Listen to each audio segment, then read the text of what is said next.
হঠাৎ অপু বিশ্বাস গানের তালে তালে একই অভিনয় করলেন। বিস্তারিত জানতে ভিডিওটি না টেনে দেখতে থাকুন। অসাধারণভাবে অপু বিশ্বাস অভিনয় করলেন ভিডিওতে। এরকম লুকে কখনোই দেখা যায়নি অপু বিশ্বাসকে।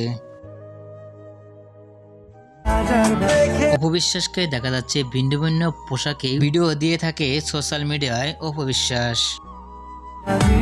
অপু বিশ্বাসের লুকগুলো অসাধারণভাবে দেখা যাচ্ছে ভিডিওতে। এরকম লুকে আসলেই কখনো ধরা দেননি অপু বিশ্বাস। অপু বিশ্বাসের ভিডিওটি ইতিমধ্যে সোশ্যাল মিডিয়ায় ভাইরাল হয়ে পড়ছে। ভিডিওটি দেখে আপনাদের কি মন্তব্য নিচে কমেন্ট বক্সে জানিয়ে দিন। নিত্য নতুন ভিডিও পেতে চ্যানেলটি সাবস্ক্রাইব করে পাশে থাকা বেল আইকনটি বাজিয়ে দিন। ভিডিওটি দেখার জন্য অসংখ্য ধন্যবাদ।